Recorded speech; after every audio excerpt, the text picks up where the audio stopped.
The town of Millhaven, Texas, was a place shaped by the wind, the dust, and a bone-deep silence that seemed to stretch out into the endless prairie. It was cattle country, dry, wide, and utterly unforgiving, where the horizon was a straight, sharp line that offered no promises and took no excuses. In a land like this, people learned early that survival was a quiet, solitary business. They learned that the earth did not care about your dreams, and the sky did not weep for your losses. Because of this, the town followed exactly one unwritten rule, a commandment whispered in the creak of every leather saddle and the scrape of every boot on dry dirt. You minded your own business. You tended your own herd, you mended your own fences, and you kept your eyes fixed on your own patch of earth. To drift into another soul's struggle was a luxury nobody could afford. It was a distraction that could cost you your livelihood, or worse, your sanity. Cole Hargrove had lived by this unwritten law for 36 years. He was a man built for the frontier, broad-shouldered, weather-beaten, and possessing the kind of quiet, steady competence that made men double-check their own cinches when he looked their way. Cole didn't waste words. He spoke in nods, in the steady pressure of his hand on a horse's neck, and in the clean lines of the timber he cut for his ranch, which lay 2 miles east of town. He had a strong, dependable gelding named Copper and a 4-year-old son named Eli. Eli was a quiet boy, carrying his mother's bright blonde hair and a habit of looking at the world with a solemn, analytical intensity that seemed far too heavy for such small shoulders. The boy didn't babble like other children. He watched, he weighed, and when he finally did speak, his words had a way of cutting straight through the noise of the world, leaving a person completely frozen in their tracks. For the past 2 years, Cole and Eli had been traveling a quiet road of survival. Cole's wife, Anna, had been taken by a sudden prairie fever. It was the kind of sickness that was all too common in cattle country, fast, absolute, and utterly indifferent to prayers or tears. One evening, she was laughing at the kitchen table, and 3 days later, Cole was digging a grave under the shade of a lone cottonwood tree behind the barn. Since that terrible morning, Cole had been managing. He didn't call it living. He called it managing. He kept his boots greased, he kept Eli fed and clean, and he kept the ranch running. He rode into town on Saturdays for flour, coffee, and nails, always keeping Eli close. He kept himself in constant motion because he knew, deep in his chest, that stopping was dangerous. If he stopped moving, even for a moment, the silence of the empty house would catch up to him, and he wasn't sure he could survive the weight of it. The first time Cole saw her, it was a hot Tuesday morning. The sun was already high, baking the wooden planks of the town boardwalk until the pine sap bubbled and ran. She was sitting on the low steps outside Miller and Sons General Store. In Millhaven, this was highly unusual. The boardwalk was a corridor for passing through, a place for boots to click purposefully from one errand to the next. People did not sit on the steps unless something had gone terribly wrong. She was a young woman, perhaps in her mid-20s, with dark, curly hair pinned up in a loose, hurried fashion, though a few stray tendrils had escaped to frame a pale, tired face. Her blue dress was clean, but it had been mended in several places, the stitching neat and precise, but done with thread that didn't quite match the fabric. Cole stopped Copper nearby, but as he walked past her, he did not look directly at her face. He minded his own, just as the town demanded. But even in that fleeting moment, he saw her eyes. She was staring at nothing in particular, her gaze fixed on the dusty street, and her face wore an expression Cole knew all too well. It was the quiet, desperate look of a person doing arithmetic in their head, the kind of arithmetic where the numbers simply won't come out right no matter how many times you add them up. It was the calculation of a dwindling purse, of a cold room, of a future that had run out of road. Cole felt a familiar twinge of recognition in his chest, but he locked it away. He had his own list of supplies, his own son to watch, and his own life to manage. He kept walking, leaving her to her silent calculations. The second time was the following Saturday. The town was busier, filled with wagons and the smell of hot leather and horse sweat. Cole was walking down the boardwalk, his supplies tucked under one arm, and Eli's small, warm hand wrapped tightly around his index and middle fingers. It was the way Eli had held his hand since the boy first learned to walk, a physical anchor in a world that felt too vast. As they approached the post office, Cole saw her again. She was sitting on the wooden bench outside, a small cloth bag resting on her lap, her fingers idly tracing the worn fabric of her mended blue dress. Once again, she was staring across the street at the general store, her eyes carrying that same heavy, unsolvable arithmetic. Cole intended to walk past. He had the sacks of grain to load onto Copper, and he wanted to get back to the ranch before the midday heat became unbearable. He took 2 steps past the bench, but then the small hand in his grip went slack. Cole stopped, turning around. Eli had let go of his fingers. The boy was standing perfectly still on the wooden planks, his boots dusted with Texas dirt, staring directly at the woman on the bench. The woman looked up, her dark eyes blinking as if she were waking from a long, heavy dream. When her gaze landed on Eli, something remarkable happened. The tightness around her mouth softened, and a real, involuntary smile broke across her face, the kind of pure, effortless smile that only a child can pull from a tired soul. "Hello there," she said, her voice soft and carrying the gentle cadence of someone from the north. Eli did not smile back. He stood with his hands tucked into his pockets, his serious blue eyes examining her face with a level of concentration that made Cole hold his breath. "You're sad," Eli said. The words fell into the hot, dusty air like a heavy stone into a still pond. Cole closed his eyes, a wave of embarrassment washing over him. The unwritten rule of Millhaven had just been shattered by a 4-year-old child. He opened his mouth to apologize, to pull Eli away and disappeared down the street, but before he could speak, the woman answered. Her smile did not vanish. Instead, it changed, becoming something deeper, more complicated, and infinitely more real. She looked at the boy, then up at Cole, her dark eyes steady and clear. "A little," she said honestly. Eli nodded, as if her answer confirmed something he had already figured out. "My papa was sad," Eli said, his small voice clear and carrying across the quiet boardwalk. "For a long time. He's better now, though." Cole felt the breath leave his lungs. He stood frozen, looking at his son, then at the woman. She was looking back at him, but there was no pity in her eyes. Cole had spent 2 years avoiding the looks of pity from the townspeople, looks that felt like salt in an open wound. What he saw in her gaze was something entirely different. It was a quiet, careful understanding, the look of one traveler recognizing another who had walked the same dark, rocky road. "I'm sorry to hear that," she said, her voice quiet, addressing Cole directly. Cole stepped forward, hoisting Eli into his arms with the swift, practiced motion of a father ending a difficult conversation. "Sorry to bother you, ma'am," he said, his voice rougher than he intended. "You didn't bother me," she replied, her voice soft but firm. Cole nodded once, adjusted Eli on his hip, and walked quickly toward Copper. He focused entirely on the physical task of securing Eli onto the saddle, checking the straps, and preparing to ride.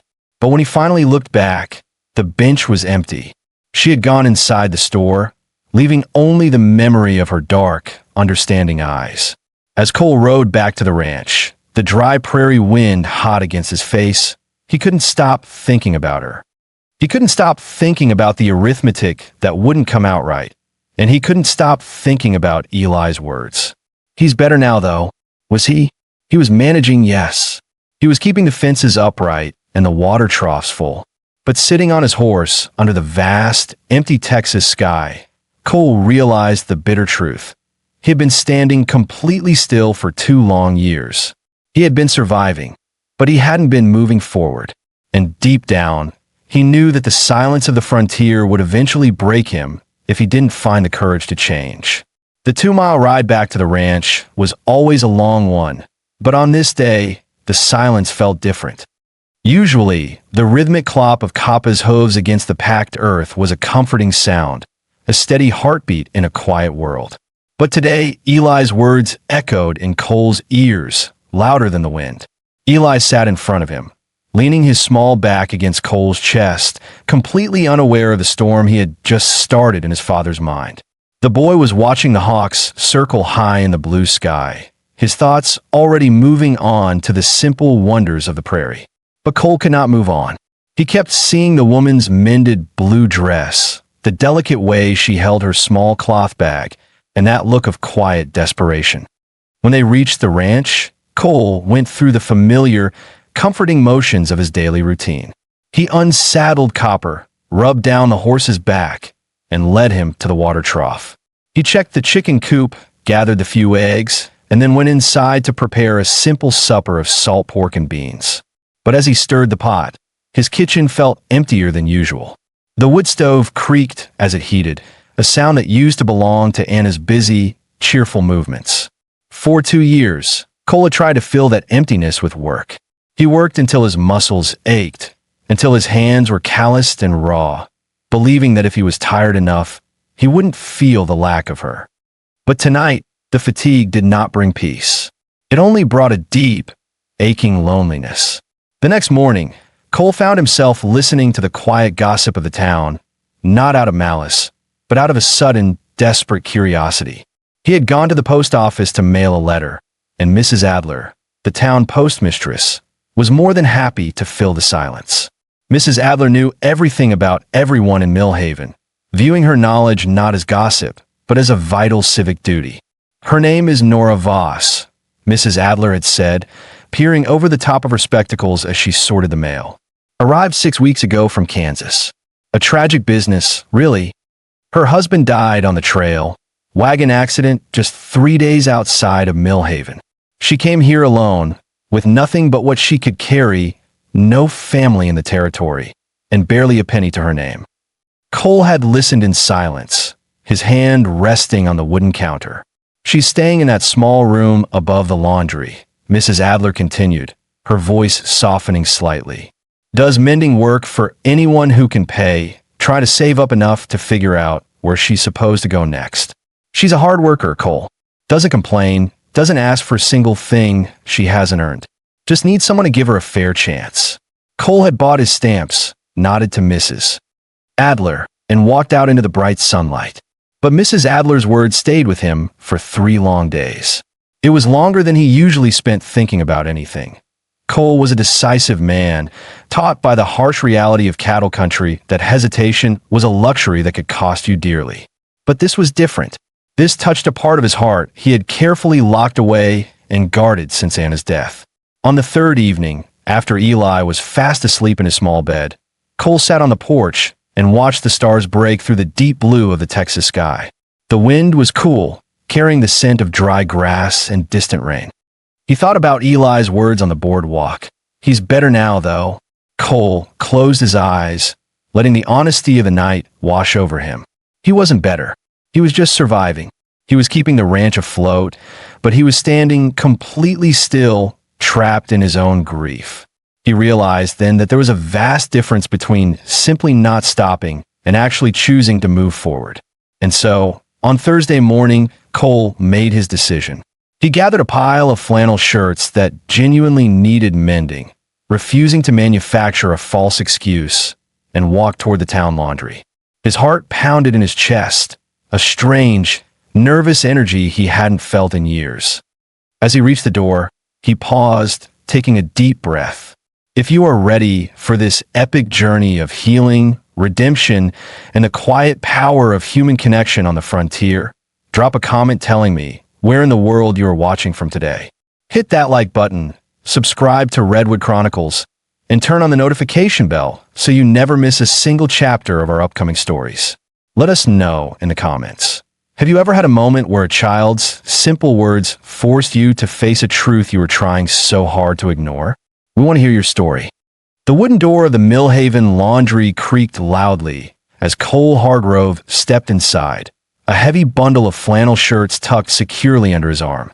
Instantly, the dry, blistering heat of the Texas street was replaced by a different kind of warmth, a thick, heavy air saturated with the clean, sharp scent of lye soap, boiling starch, and the damp, rising steam of hot irons. The laundry was a narrow, low-ceilinged building, its wooden floorboards permanently dark and stained from decades of spilled soapy water and heavy boots. In the background, the rhythmic metallic slosh of a hand-cranked washing tub kept time like a slow, heavy heartbeat, accompanied by the occasional sharp hiss of a hot iron pressing into damp cotton linen. At the front counter stood Mrs. Gable, a stout woman with gray hair pulled back into a tight, unforgiving bun, her sleeves rolled up past her elbows to reveal forearms reddened and muscled by years of hard, physical labor. She looked up as Cole approached, her sharp eyes instantly dropping to the bundle of shirts in his arms, and then darting back up to his face. There was a particular, knowing look in her eyes, the expression of small-town gossip filing a fresh piece of information away to be sorted and shared later. In a town as quiet as Millhaven, a quiet widower bringing his mending to the new widow was a detail that would not go unnoticed. "Mr. Hargrove," Mrs. Gable said, wiping her damp hands on her heavy canvas apron. "What can I do for you today?" "I have some shirts that need mending," Cole said, his voice sounding low and gravelly in the steam-filled room. He placed the bundle onto the worn wooden counter, the fabric worn thin at the elbows and frayed along the cuffs from long days of ranch work. He cleared his throat, adjusting his hat slightly to block out Mrs. Gable's searching gaze. "I was told Miss Voss does mending here. I'd like her to look at them, if she's available." Mrs. Gable's eyebrows rose a fraction of an inch, but she didn't say a word. She simply nodded once, a silent acknowledgement of his request, and turned toward the narrow wooden staircase at the back of the room. "Nora," she called out, her voice easily cutting through the hiss of the irons and the clatter of the washing tub. "You have a customer down here." Cole stood by the counter, his hands resting flat against the dark wood. He felt a sudden, strange tightness in his chest, a nervous anticipation he hadn't felt in a very long time. For 2 years, his life had been a series of predictable, unbroken routines. He woke at dawn, watered the stock, fed Eli, worked the timber, and went to bed in an empty, quiet house. Stepping out of that routine felt like walking out onto thin ice. A moment later, the wooden stairs creaked, and Nora Voss descended into the room. She wore a simple, faded brown apron over her blue dress, her dark hair pinned up loosely to keep it off her neck in the suffocating heat of the laundry. She looked tired, with light shadows resting beneath her dark eyes, but as her gaze landed on Cole, her posture went quiet and watchful. She walked toward the counter with a careful, deliberate grace, her eyes assessing him not with fear, but with a deep, protective caution. "Mr. Hargrove," she said softly, her voice carrying that same gentle, northern cadence he had heard on the boardwalk.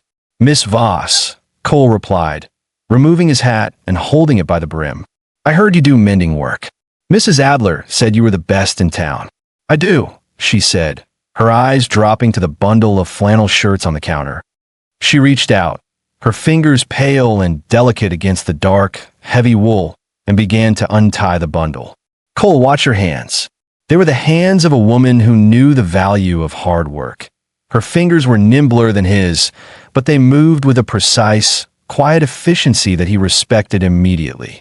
She turned one of the shirts over, examining a tear along the shoulder seam, and then ran her thumb over a frayed cuff. "These are good shirts," she observed quietly. "The fabric is sturdy, but the stitching has seen better days. I can mend the elbows and reinforce the cuffs. It will take me until Tuesday." She named a price, a fair, honest price that didn't take advantage of his desperation, but didn't undervalue her own labor either. "That's more than fair," Cole said immediately, reaching into his pocket and placing the coins on the counter. Nora nodded, picking up a small leather-bound ledger to write out his receipt ticket. Her pen scratched softly against the paper, a comforting, domestic sound in the quiet space. When she finished, she tore the slip of paper from the book and held it out to him. Cole took the ticket, tucking it into his vest pocket, but he didn't move. He remained standing at the counter, his fingers tracing the brim of his hat. Nora looked up, waiting. The silence between them stretched out, filling the small space between the counter and the door. Mrs. Gable had drifted toward the back of the room, pretending to be deeply interested in a basket of wet linens, but Cole knew she was listening to every word. Cole started and then stopped, his throat dry. He looked down at his boots, cursing himself silently. He had spent 3 days rehearsing what he wanted to say, but now that he was standing in front of her, the words felt heavy and clumsy in his mouth. Cole was a man of action, far better at building a barn or breaking a horse than trying to explain the quiet aches of his soul. "Is there something else, Mr. Hargrove?" Nora asked, her dark eyes steady and curious. "I have a ranch east of town," Cole began again, his voice rough and steady. "It's not a large place, but it runs well. I've been managing it alone for 2 years. I'm short-handed, and I've been cooking and keeping the house for myself and my son. He paused, searching for the right word. "It's functional, but it isn't good. My son eats what I make, but a boy needs more than salt pork and dry beans." Nora watched him closely, her hands resting quietly on the ledger. She didn't interrupt, allowing him the space to find his footing. "I'm not good at this," Cole admitted honestly, looking directly into her eyes. "At cooking?" Nora asked, the corner of her mouth twitching with the ghost of a smile. "At asking for help," Cole said quietly. Something shifted in her expression. The tight, guarded caution didn't entirely vanish, but a quiet understanding opened up behind her eyes. It was the look of a woman who knew exactly how much courage it took for a proud man to admit he couldn't carry his burdens alone anymore. "What kind of help are you looking for, Mr. Hargrove?" she asked. "I can pay fair wages," Cole said, his words coming faster now. "Every 2 weeks, without fail. You'd have your own room and board in the spare room of the ranch house. The work would be cooking, housekeeping, and helping with Eli when I'm out in the pastures. It's an honest arrangement, Miss Voss. Professional and clear." Nora was silent for a long moment, her eyes dropping to the wooden counter. She traced the edge of the ledger with her index finger, her thoughts clearly drifting back to her cramped, hot room above the laundry and the uncertain future that lay ahead of her. "And," Cole added, his voice dropping to a quiet whisper, "my son needs someone around who isn't just me. He's only 4 years old, Miss Voss. He needs things I don't know how to give him. There are conversations a boy shouldn't have to have with a father who is too tired to listen properly." Nora looked up, her gaze locking onto his. "He's the one who spoke to me on the boardwalk," she said softly. "The boy who said you were sad. He is," Cole said. "Eli doesn't say much, but he isn't wrong about things, usually." Another long silence settled over the room, broken only by the steady hiss of the irons. Nora looked down at the mending tickets in her hands, her fingers tightening around the paper. Cole held his breath, waiting for her answer, knowing that his entire life was hanging in the balance of her decision. "I would want to meet him first," Nora said finally, her voice soft but carrying a firm, protective strength. "Before I decide to move out to a lonely ranch with a man I barely know, I want to make sure your son is comfortable with me. That's only fair." "That's more than fair," Cole said, a wave of relief washing over him. "He'll be with me when I come to collect the shirts on Saturday. We can talk then." They agreed on the time, and Cole finally turned and walked out of the laundry, the bright Texas sun warm against his face. For the first time in 2 years, the road back to the ranch didn't feel quite so long. On Saturday morning, the Texas sky was a brilliant, cloudless blue, the horizon stretching out endlessly around the small ranch. Eli stood by the wooden gate at the edge of the yard, his hands tucked into his pockets, his serious blue eyes fixed on the dusty road that led to town. Cole stood a few feet behind him, adjusting the cinch on Kappa's saddle, though his eyes kept drifting toward the road as well. When Nora's rented buggy finally appeared in the distance, a small cloud of white dust rising behind it, Eli didn't move. He remained standing perfectly still, watching the buggy approach with that solemn, evaluating expression Cole had seen him use on new colts or unfamiliar cattle. It was an expression of pure, unblinking concentration, a silent calculation of character. The buggy pulled up to the gate, and Nora stepped down, smoothing the skirt of her faded blue dress. She carried a small cloth bag, and in her other hand, she held the bundle of mended flannel shirts. She walked toward the gate, her boots clicking softly against the dry dirt. When she reached Eli, she stopped, kneeling down so that she was at eye level with the small boy. She didn't offer a dramatic, exaggerated smile. She didn't try to charm him with high-pitched, childish talk, the way many of the townspeople did. She simply looked at him, her dark eyes honest and steady, respecting his silence. Eli looked at her for a long, quiet moment. Then, his gaze drifted to her hands and then back to her face. "You're not sad today," Eli observed. "Not as much," Nora said honestly, her voice soft in the quiet yard. Eli considered this for a moment, nodding slowly as if her answer met his high standards of truthfulness. Then he slowly reached behind his back, revealing a small, slightly wilted bunch of wildflowers he had picked from the fence line that morning. Purple clover, yellow dandelions, and a single, drooping pink primrose. He held them out to her, his small hand steady.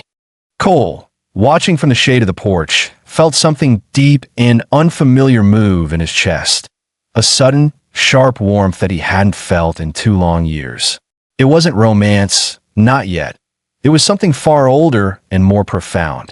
It was the simple, beautiful sight of a kindness being offered by a child and received cleanly, without any complication or hesitation. Nora reached out, taking the wilted flowers with both hands, treating them with the same delicate care she would offer to precious silk. "Thank you, Eli," she whispered, her eyes shining with unshed tears. "They are beautiful." Eli nodded with the quiet satisfaction of a man whose business had been successfully completed. He turned, walked back to the porch, sat down on the wooden steps, and went back to drawing pictures in the dirt with a dry stick. The decision was made. The case was closed. Cole walked toward her, a quiet smile breaking across his face. "Well," he said. Nora looked up from the flowers, her dark eyes clear and bright. "Well," she replied softly. "Have you ever experienced a moment where a simple, honest gesture from a child completely broke down the walls of a guarded, grieving heart? We want to hear your thoughts. If this story is touching your soul, take a moment to drop a comment below, hit that like button, and share this video with someone who needs to be reminded of the quiet power of human kindness today." On Monday morning, the wagon carrying Nora Voss's small, weathered trunk rolled through the wooden gates of the Hargrove Ranch. The property lay 2 miles east of Millhaven, nestled in a gentle dip of the Texas prairie where the wild grass grew a little taller and the wind seemed to lose its harsh, biting edge. The house itself was a sturdy structure, built of hand-hewn cedar logs and gray limestone that Cole had dug from the creek bed with his own 2 hands. It was a good house, solid and honest, but for 2 long years, it had been a place of shadows and survival. Since the morning Anna's laughter had been silenced by the fever, the rooms had grown cold, the windows dark, and the hearth dusty. It had become a shelter, not a home. Cole helped Nora down from the wagon, his hands large and dark against her pale, slender fingers. She carried her small cloth bag, her posture quiet and dignified, though her eyes carefully scanned the wide yard and the limestone chimney. She did not look like a woman who was defeated. She looked like a soldier entering a new and unfamiliar territory, prepared for whatever trials lay ahead. Cole carried her trunk into the spare room at the back of the house. It was a small room, sparse but clean, with a narrow wooden bed, a simple washstand, and a single window that looked out toward the eastern horizon. When Cole returned to the wagon to collect the rest of her belongings, Nora remained in her new room. He walked quietly down the hallway, stopping outside her door. He paused, watching her through the half-open entryway. She was standing by the small window, holding the wilted wildflowers Eli had given her on Saturday. With careful, almost reverent fingers, she placed the drooping purple and yellow petals into a small glass of fresh water and set on the windowsill where the morning sun could reach them. That simple, quiet act told Cole more about Nora Voss than any gossip from Mrs. Adler ever could. She was a woman who did not throw away kindness, even when it was wilted and bruised. They established their routine quickly, and from the very beginning, the arrangement was kept strictly professional and clear. Cole paid her wages every 2 weeks without fail, placing the silver coins in a small, blue-patterned tin jar that sat on the high shelf above the stove. It was a silent, transparent system that kept their business untangled from the complicated knots of emotion.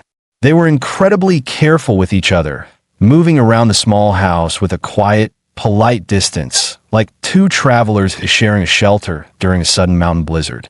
In a small town like Millhaven, where tongues wagged faster than a horse's tail in fly season, they knew they had to protect each other's reputation. But Eli was not careful. Eli was 4 years old, and he had already decided that Nora Voss was someone worth his time. It started on her second afternoon at the ranch. Cole had gone out to the eastern pasture to check on a newborn calf, leaving Eli in the kitchen while Nora prepared a stew for supper. Usually, when Cole was working, Eli would sit in the corner of the room, silently drawing pictures in the dust or stacking dry kindling wood, rarely uttering a word. But today, Eli pulled a small wooden stool up to the kitchen table where Nora was peeling potatoes. He climbed up, sat down with his hands resting flat on his knees, and watched her work. He did not ask for a story, and he did not demand her attention. He simply began to talk. "Copper has a small scar on his left shoulder," Eli said, his voice quiet but clear in the warm kitchen. "Papa says he got it from a wire fence when he was just a colt. He doesn't like it when you touch it, but if you give him an apple, he lets you brush his mane." Nora stopped her peeling, her knife resting against the skin of a potato. She did not offer a patronizing laugh, and she did not try to hush him. She looked at the boy, her dark eyes serious and respectful. "I'll remember that, Eli," she said softly. "I'll be careful around his left shoulder." Eli nodded, satisfied with her response. He watched her slice a potato, and then he spoke again. "The clouds are high today," he observed, pointing a small finger toward the window. "When they look like feathers, the rain won't come for 3 days. But when they look like dark wool, you have to bring the chickens inside." Have you ever noticed how children seem to have their own secret language with the world, understanding the sky and the animals in a way that busy, tired adults have long forgotten? If Eli's quiet observations make you smile, take a moment to drop a comment below and share a memory of a child who surprised you with their unexpected wisdom. Nora listened to all of it. Over the next few weeks, Eli turned over his small world to her, piece by piece, like a child showing a friend his collection of smooth creek stones. He told her about the particular way the grass smelled right before a summer thunderstorm. He told her about the old badger that lived in the wash behind the barn, and how they had to be careful not to walk near its den at dusk. And then he told her about his mother. Cole had returned early from the timber lot one afternoon, his boots stepping silently onto the wooden porch. He was about to open the kitchen door when he heard Eli's voice from inside. Through the window, he saw his son sitting on the kitchen floor, helping Nora shell peas into a wooden bowl. "My mama used to sing to the hens," Eli said, his small fingers carefully popping a green pod open. "She said it made them lay bigger eggs." Her song was about a silver boat and a golden river. Cole froze on the porch, his hand resting on the brass doorknob, his chest tightening until it felt like a band of iron was wrapping around his lungs. For 2 years, Cole had never spoken of Anna's singing. He had locked those memories away in the darkest corner of his heart, believing that mentioning her name would only bring back the terrible, crushing pain of her loss. He had assumed Eli was too young to remember her voice, too small to carry her songs. But here was his son, sharing those precious, forgotten details with a woman they had barely known a month ago. Nora did not look away, and she did not try to change the subject. She placed her hands in her lap, looking down at the small boy with a quiet, infinite gentleness. "Did she have a beautiful voice, Eli?" she asked. "The best," Eli said simply, nodding his head. "She had a blue dress, too, but it didn't have mended spots like yours. It had small yellow flowers along the collar." "It sounds lovely," Nora whispered, her voice carrying a deep, reverent respect for the woman who had lived in this house before her. She did not try to replace Anna, and she did not try to pretend she was his mother. She was simply present, paying attention, treating Eli's memories of his mother as something sacred and worth taking seriously. Sitting in the shadow of the porch, Cole let out a long, shuddering breath, a single hot tear cutting through the dust on his cheek. He realized then that by burying Anna's memory in silence, he hadn't been protecting Eli. He had been forcing his small son to carry the heavy weight of his grief all alone. Evening by evening, Cole watched this quiet transformation happen from across the kitchen table. He watched his son gradually, and then suddenly, become a lighter version of himself. Eli was still serious, still observant, but the heavy, solemn darkness that had hung over his small shoulders for 2 years began to lift.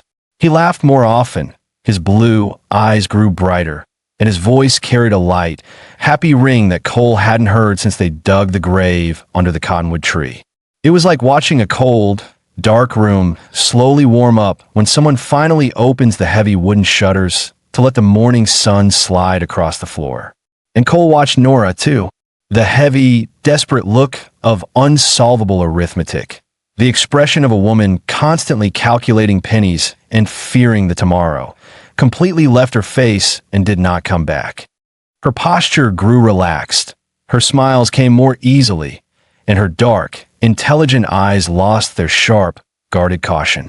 The silence of the frontier had not broken her.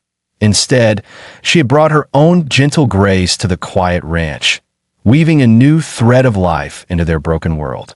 If you believe that the hardest wounds of loss and loneliness can only be healed when we find the courage to share our burdens with those who are willing to listen, please hit that like button, subscribe to Redwood Chronicles, and share this video with someone who might be carrying a silent weight in their heart today.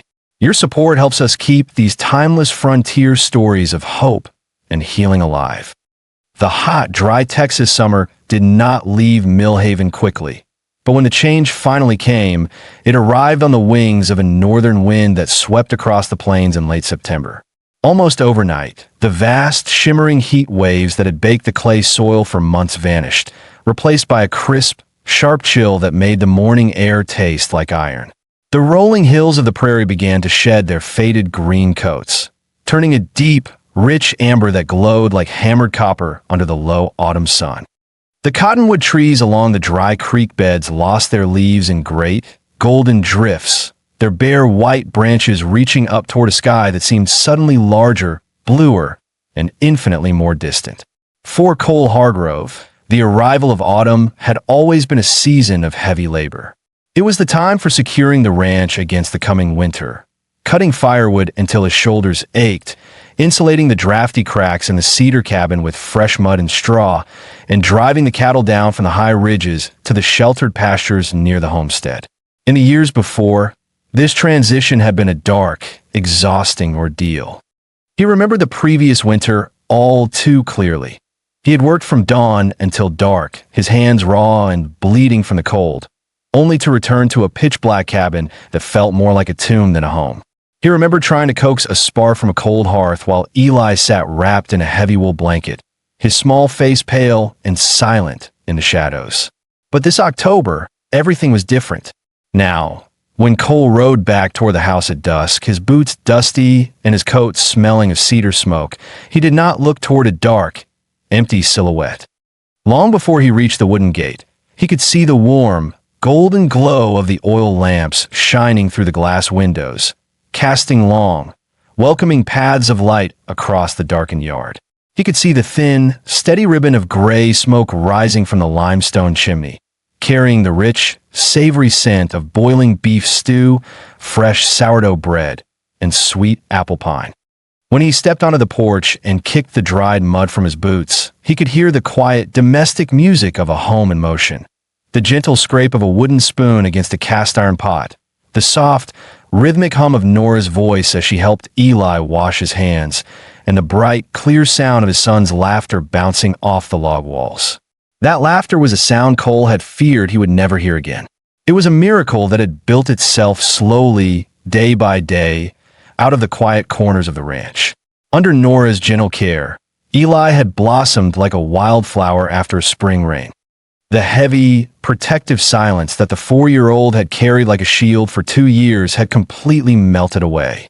He was still a serious, observant boy, but his seriousness was no longer born of grief. It was born of an intense, joyful curiosity about the world around him. He had taken to following Nora around the house and the yard like a small, devoted shadow.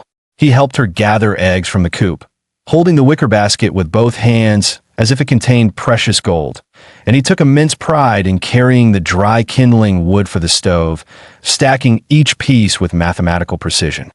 Cole watched them from the kitchen doorway one afternoon, his heart swelling until it felt too large for his chest. Nora was kneeling on the wooden floor, showing Eli how to roll out dough for a pie. Her hands were dusted with white flour, and she had a small smear of it across her cheek. Eli was watching her fingers with total concentration, his tongue poking out of the corner of his mouth as he tried to replicate her movements with his own small wooden rolling pin. "Like this, Nora?" Eli asked, his small voice filled with an earnest desire to please her. "Just like that, Eli," Nora whispered, her dark eyes shining with a warmth that seemed to fill the entire room. She reached out, gently wiping a speck of flour from his nose, and Eli let out a sudden, bubbling laugh that made Cole close his eyes to blink back his tears. Have you ever witnessed a moment where the laughter of a child seemed to instantly wash away years of sorrow and silence from home? If Eli and Nora's growing bond is warming your heart, take a moment to drop a comment below and share your own experience of how a child's joy brought light back into a dark place. Despite the deep, quiet warmth that was settling into the ranch, Cole and Nora remained incredibly careful with each other. The unwritten rules of their professional arrangement were still kept perfectly intact. Every 2 weeks, Cole would place the silver coins into the blue-patterned tin jar on the shelf above the stove, and Nora would record the payment in her small leather-bound ledger. They kept a polite, respectful distance, always speaking with a gentle, formal courtesy that protected them both from the prying eyes of the town gossip. But the distance between them was no longer a wall of cold caution. It had become a thin, fragile veil, charged with an unspoken tension that grew stronger with every passing day. It was there in the brief, accidental brush of their hands as they passed a bowl of potatoes across the dinner table. It was there in the long, quiet glances they shared over Eli's head as the boy fell asleep in his chair. And it was there in the way Cole's chest would tighten whenever he heard the soft, familiar rustle of her skirts approaching the room. Cole was a man who had trained himself to expect nothing from the world, believing that hoping for happiness was a dangerous vulnerability. But sitting across from Nora in the quiet warmth of the kitchen, watching the lamplight catch the rich, dark curls of her hair, he began to realize that his stone-faced endurance was no longer a form of protection. It was a prison of his own making, and the key was sitting right across from him. One chilly Tuesday afternoon, a sudden, violent autumn storm rolled over the prairie, turning the sky the color of bruised iron. The wind howled through the dry grass, rattling the heavy cedar shutters of the cabin and driving a cold, stinging rain against the glass panes. Cole was out in the main barn, trying desperately to coax a stubborn yearling calf into a dry pen. The animal was terrified by the loud crashes of thunder, kicking and wild-eyed, pulling against the hemp rope until Cole's boots were slipping in the damp straw. Just as Cole felt the rope slipping from his calloused fingers, the heavy wooden door of the barn slid open, and Nora stepped inside. She had a wool shawl wrapped tightly around her head, her face flushed from the cold wind. She didn't hesitate or cry out. Seeing Cole struggle, she immediately closed the distance, grabbed the halter of the yearling's mother in the adjacent stall, and led the older cow forward with a calm, practiced hand. The terrified yearling, seeing its mother move into the dry pen, instantly stopped fighting the rope and followed. Cole slammed the wooden gate shut, securing the latch, and leaned his forehead against the damp timber, his chest heaving as he caught his breath. He turned to look at Nora. She was standing in the dim, dusty light of the barn, her breathing heavy, her shawl fallen back to reveal her dark hair, which was speckled with silver drops of rain. Her hands were dirty from the wooden stalls, and her boots were caked with mud. To Cole, she had never looked more beautiful. She did not look like a fragile creature who needed to be saved. She looked like a woman of the frontier, strong, resilient, and possessed of a quiet, unshakable courage. "I didn't think you knew your way around cattle, Miss Voss," Cole said, his voice low and gravelly against the steady roar of the rain on the roof. Nora offered him a small, breathless smile, her dark eyes sparkling in the shadows. "My father kept dairy cows in Kansas "Mr. Hargrove," she replied softly. "I spent more time in the barn than the house when I was a girl. I know when an animal is just scared." Cole stepped closer to her. The warm, sweet scent of hay and wet cedar thick in the air between them. He looked down at her small hands, which were red from the cold wind. Without thinking, he reached out, his large, rough hand hovering just inches above hers, wanting nothing more than to wrap his warm fingers around hers and pull her close. "Thank you, Nora," he whispered, using her name without the formal prefix for the very first time.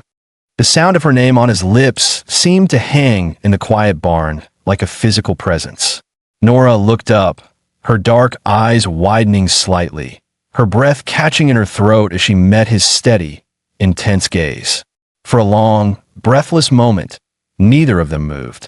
The rain drummed furiously against the roof, but in the dim shelter of the barn, the world had shrunk to just the two of them, standing on the edge of a precipice they both wanted to cross. True strength is not about never feeling fear or sorrow.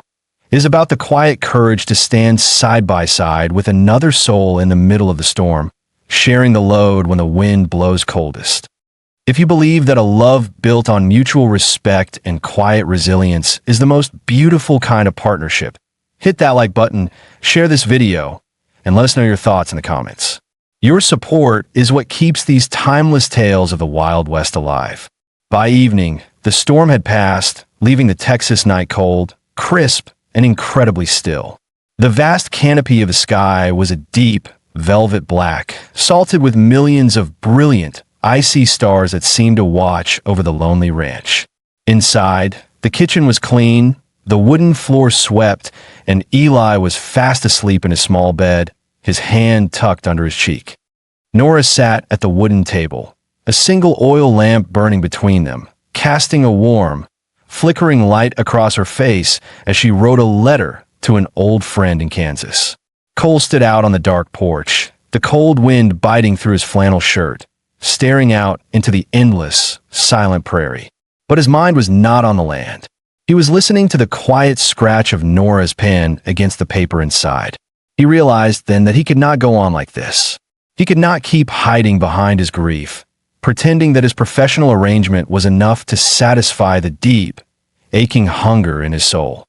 He had spent 2 years standing completely still, but tonight, looking at the light in the window, he knew he was ready to take his first step forward. He turned, opened the door, and walked back into the warm kitchen, his boots quiet on the floorboards as he stood in the doorway, watching her. The morning after the storm brought a silence to the Texas prairie that felt completely different from the heavy, suffocating quiet of the years before.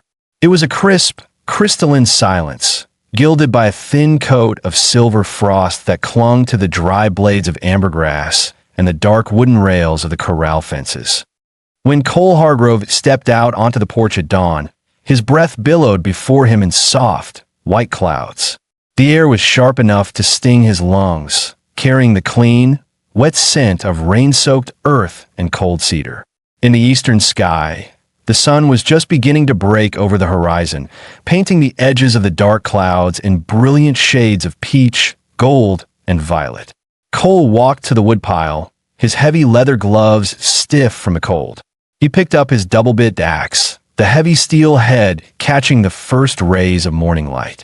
As he split the dry cedar logs, the clean, rhythmic cracks of the axe echoed across the quiet yard, a steady, comforting sound. Yet his mind was not on his labor. With every swing of his arms, he felt the ghost of the previous evening's tension lingering in his muscles. He kept seeing Nora Voss standing in the dim, shadowed light of the barn, her dark hair glittering with silver raindrops, and her deep, intelligent eyes looking up at him with a vulnerability that had completely stripped away his defenses. For 2 years, Cole had been a master of his own solitude, finding a strange comfort in the predictable, unyielding boundaries of his grief. But last night, standing so close to her that he could smell the sweet rain on her skin, those boundaries had felt like nothing more than paper walls.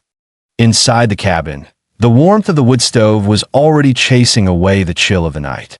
Nora was at the hearth, her movements quiet and deliberate as she sliced salt pork and prepared a pot of cornmeal mush for breakfast. When Cole stepped through the doorway, his arms piled high with split cedar, her hands paused for a fraction of a second. She did not look up immediately, but Cole noticed the subtle pink flush that rose along her neck and warmed her pale cheeks. "Good morning, Cole," she said softly, using his name with that same tentative, quiet reverence she had used in the barn. "Morning, Nora," Cole replied, his voice low and gravelly as he carefully stacked the firewood into the wooden bin beside the stove. They did not speak of the near touch in the barn, nor did they mention the unspoken promise that had hovered between them in the dark. Instead, they wrapped themselves in the comfortable, polite courtesy of their daily routine, though the air between them felt charged, alive with a quiet energy that made even the simplest tasks feel heavy with meaning. During breakfast, Eli sat between them, his small boots dangling from his chair, completely unaware of the silent currents flowing over his head. He was busy telling Nora about a family of field mice he had discovered living under the floorboards of the corn crib. "They have very small ears," Eli explained, his serious blue eyes wide with wonder. "And the mama mouse has a gray coat. I think she wants some of our cornbread, Papa." Nora smiled, reaching out to gently brush a stray blonde curl from Eli's forehead. "Perhaps we can leave a few crumbs near the door for them, Eli," she whispered, her voice carrying a warmth that seemed to instantly soften the cold morning air. Cole watched them, his hand resting flat against the wooden table. He realized then that the winter supplies could not wait any longer. The storm had been a warning. The deep, bitter freezes of the Texas winter would soon lock down the roads, and they needed flour, sugar, kerosene, and warm wool blankets to secure the ranch. It meant they would have to travel into Millhaven together. The first time the three of them would be seen in town as a single, unified household. The 2-mile wagon ride into town was quiet, the rhythmic clatter of the wooden wheels against the packed dirt road, keeping time with the steady clip-clop of Kappa's hooves. Eli sat securely between them, wrapped in a heavy wool blanket, his small voice rising occasionally to point out a hawk circling high in the pale blue sky or a jackrabbit darting through the dry brush. Cole held the leather reins with steady hands, his eyes fixed on the road ahead, but he was acutely aware of the warmth of Nora's shoulder resting just inches from his own. As the wooden buildings of Millhaven came into view, Cole felt a familiar tightness returning to his jaw. He knew this town. He knew how quickly a quiet, lonely place could turn its attention toward a stranger's business when there was nothing else to occupy its mind. A widower and a young widow living under the same roof, no matter how honest and professional the arrangement, was a spark that would inevitably ignite the dry tinder of local gossip.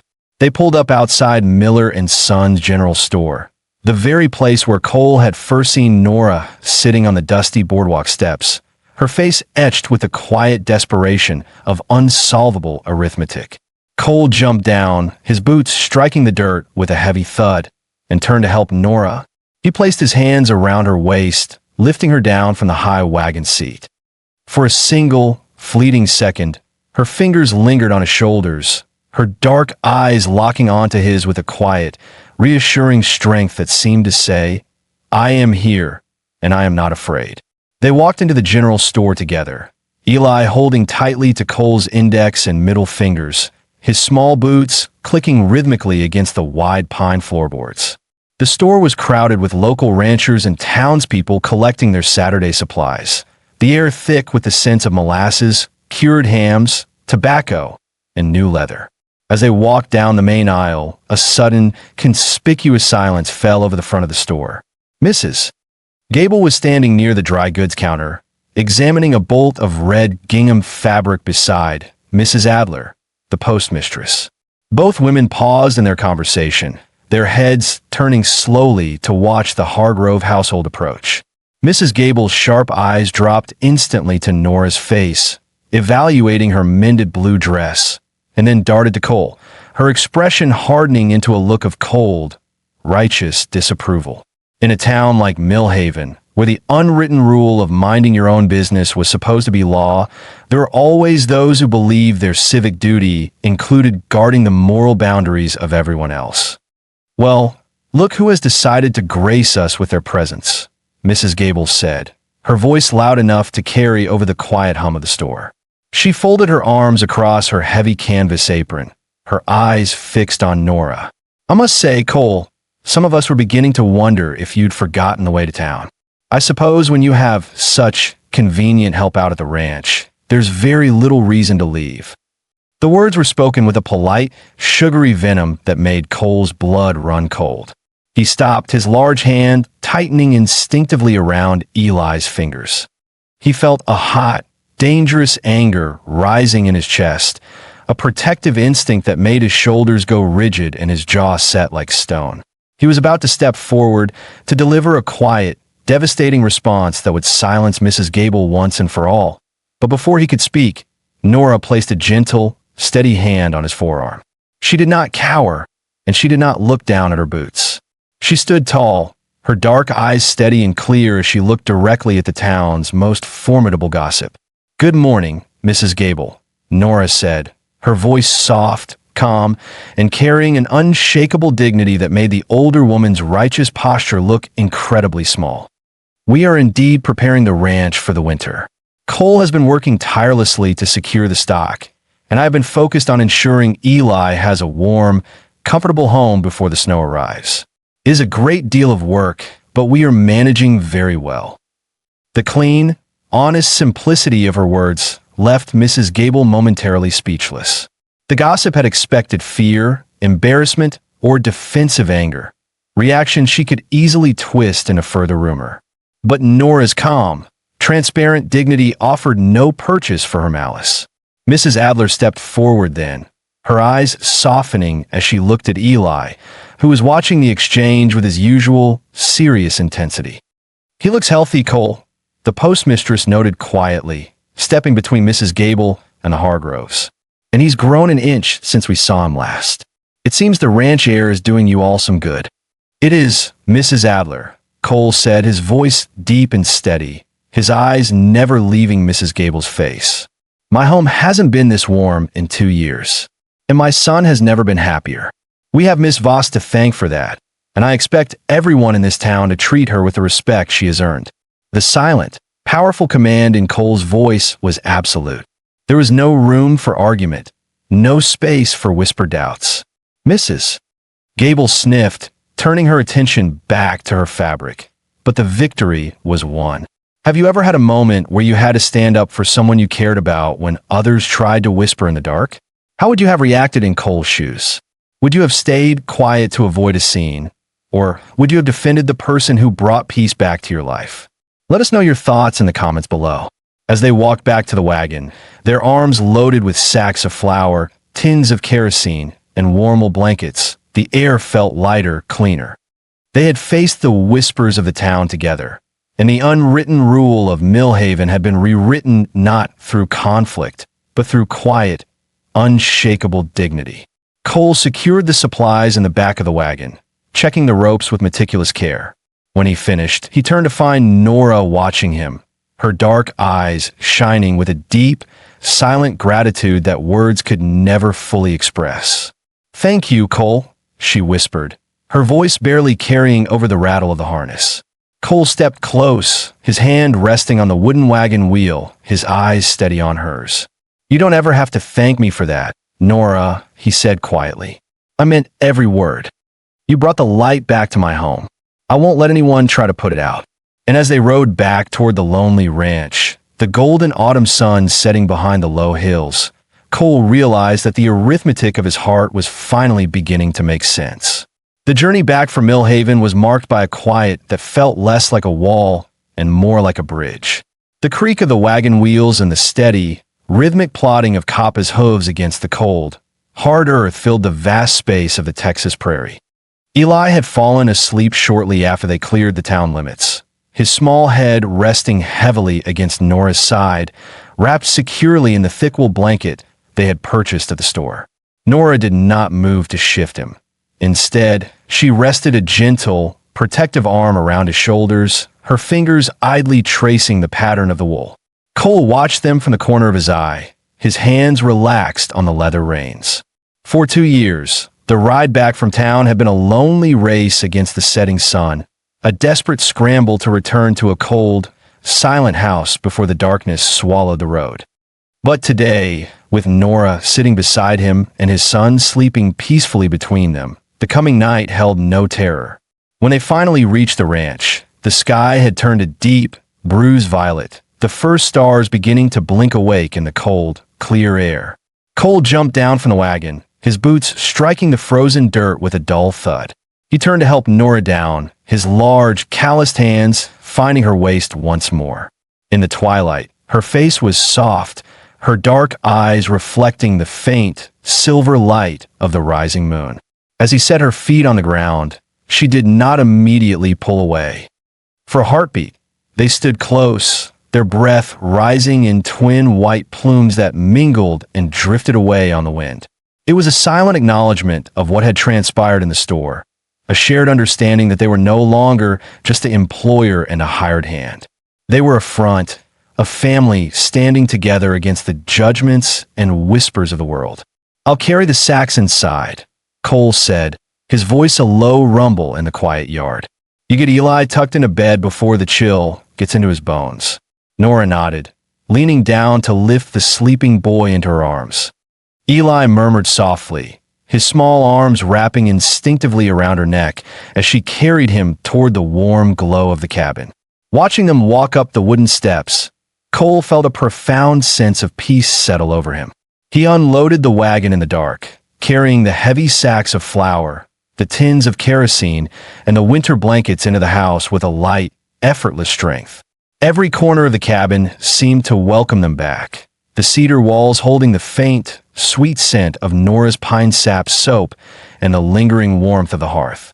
In the days that followed, the true Texas winter began to close its grip on the frontier. The frost that had gilded the grass turned to light, scattering flurries of snow that swept across the amber hills like white dust. The wind grew louder, howling through the canyons and rattling the heavy timber shutters of the homestead. It was a season that demanded constant, back-breaking labor to keep the cold at bay. Cole spent his days in the timber lot, his axe biting deep into the dry oak and cedar, stacking wood until the cords reached the height of the cabin roof. But he no longer worked with the desperate, frantic energy of a man trying to outrun his own thoughts. He worked with a quiet purpose, knowing that every log he split would keep Nora and Eli warm through the dark months ahead. Inside, Nora transformed the cabin into a sanctuary. She spent her afternoons mending the heavy winter coats, her needle moving with a swift, practiced grace by the light of the window. She prepared rich, hearty soups from the dried beans and cured meats they had stored, filling the room with savory steam that chased away the drafty chill. And always there was Eli. The boy was her constant companion, his laughter ringing out like bells against the log walls as she taught him how to read the letters in an old, leather-bound book she had brought from Kansas. Have you ever noticed how a home can completely change its character? Not because the walls have changed, but because of the spirit of the person who lives within them?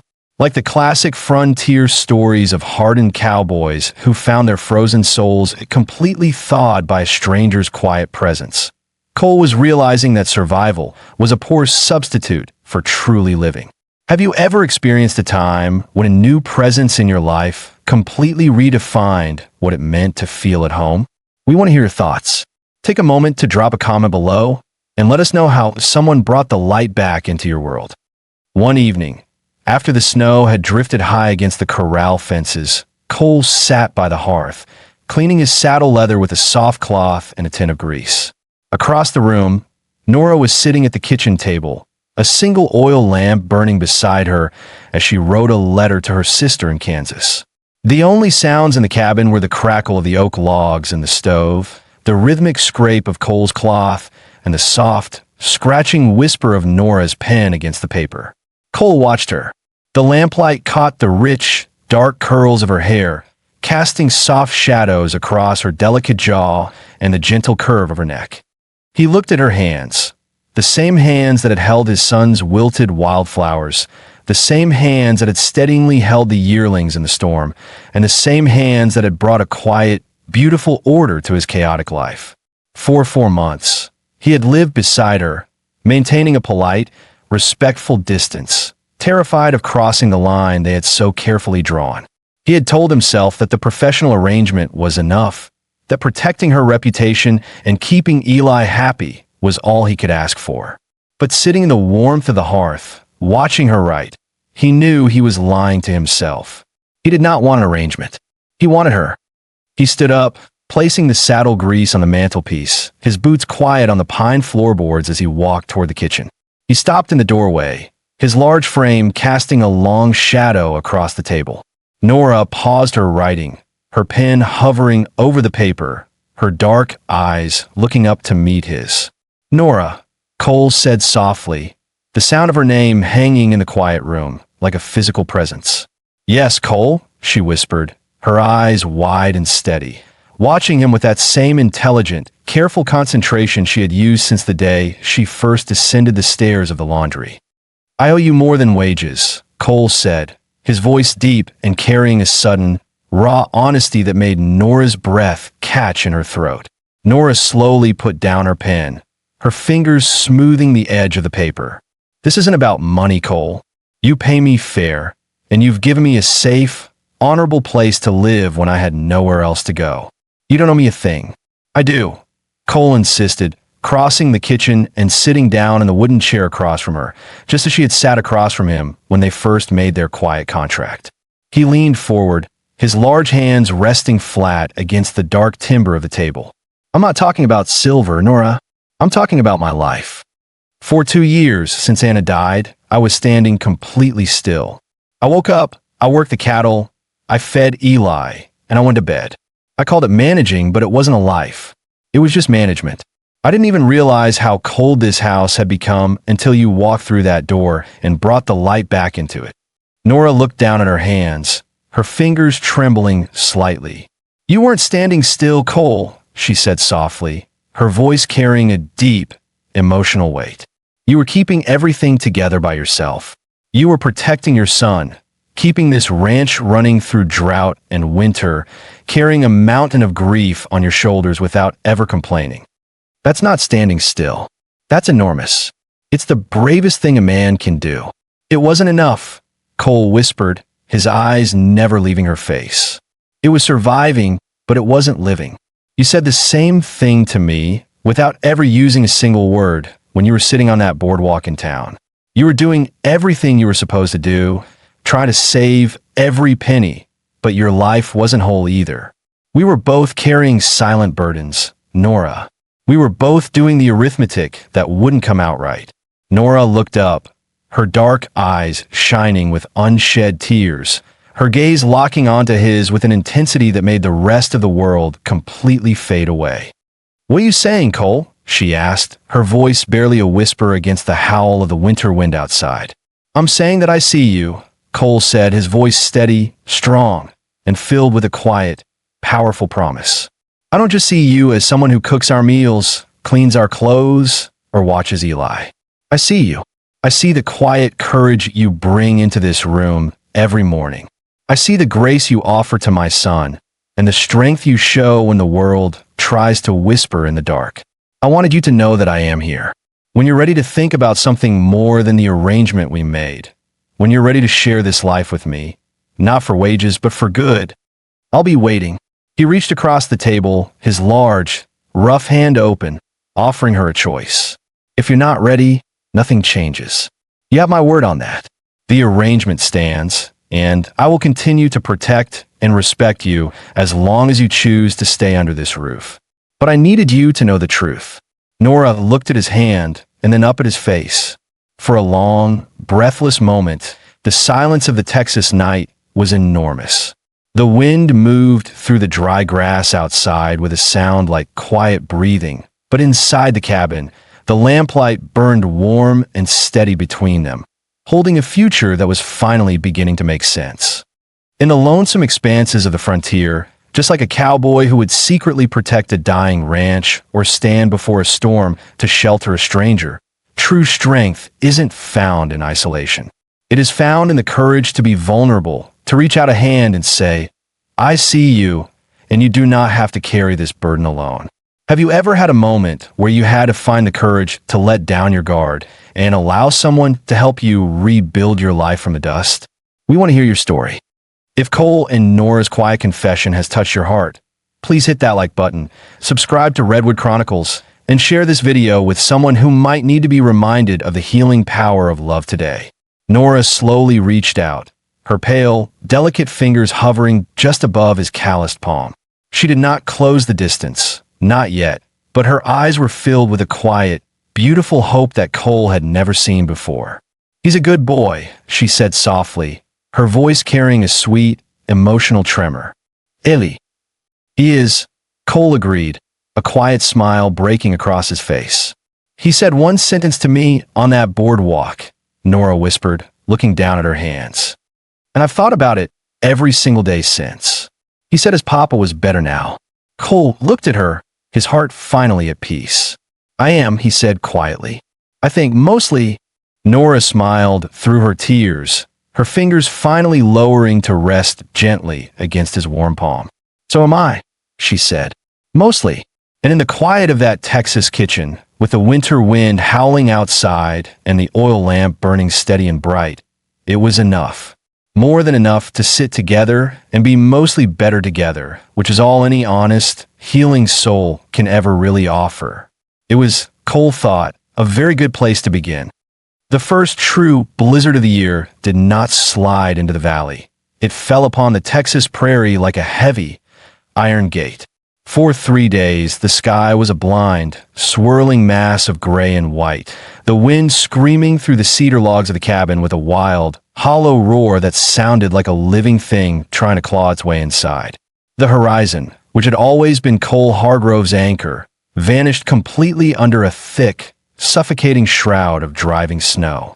The world outside the homestead shrunk to a frozen circle of 30 feet, where the barn, the woodpile, and the well were nothing but dark, shifting shapes in a white wilderness. Cole stood by the kitchen window, his large hand resting flat against the cold glass, watching the snow drift high against the pasture fences. In this country, winter was not a season of quiet rest. It was an active adversary, a test of a man's foresight, muscle, and sheer will to survive. If you neglected the stock for a single day, if you let the well house freeze or the firewood run low, the land would take its toll without mercy. Cole had spent the morning out in the elements, his face numb from the biting wind, his hands stiff inside his heavy leather gloves as he broke the thick ice on the stock tanks with a sledgehammer. The physical labor was exhausting, but as he stood in the warmth of the kitchen, smelling the rich, sweet scent of boiling molasses and pine, he felt a strange, deep-seated gratitude. For 2 years, the threat of a winter storm had filled him with a cold, paralyzing dread. He remembered all too well the winter after Anna died, when the silence of the cabin had felt heavier than the snow on the roof, and the simple task of keeping the fire lit had felt like a burden too great to bear. But today, the cabin was alive.